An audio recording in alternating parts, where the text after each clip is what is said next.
આ તરફ વાત ઘઉંના લોટની। રાજકોટમાં ઘઉંના લોટમાં ભાવ વધારો નોંધાયો છે।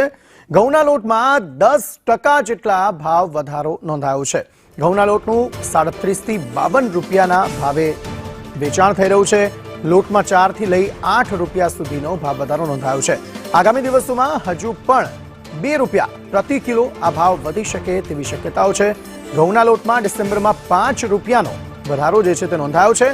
ભાવ વધારા પાછળ ઘઉંનું ઓછું ઉત્પાદન જવાબદાર હોવાનું માનવામાં આવી રહ્યું છે। ઘઉંના લોટની બધે અત્યારે યથાવત બજાર છે, પણ જે 2-3 રૂપિયાની તેજી આવેલી છે અને હજી 1-2 રૂપિયાની આ લોકો ઉપર મોટા વેપારીઓ બતાવે છે કે 1-2 રૂપિયાની તેજી રહેશે। ઘઉંની સિઝન, નવા ઘઉંની સિઝન છે ને માર્ચ એપ્રિલથી સ્ટાર્ટ થાય, બરાબર?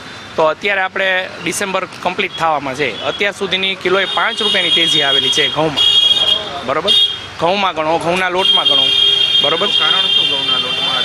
કારણ કે સ્ટાર્ટિંગથી જે આપણી જરૂરિયાત છે ને એટલો પાક નહોતો, એટલે એની હિસાબે જ છે, બીજું કાંઈ નહીં। જે જરૂરિયાત છે એના કરતાં ઉત્પાદન ઓછું થવાનું છે, એટલે ભાવ વધારો થોડોક તો ગણવાનો જ છે। એક વર્ષ દરમિયાન 8-9% જેવો વધારો થઈ શકે? હા, બરોબર છે। 8-9%, હા બરોબર છે। 10%નું ગણવાનું।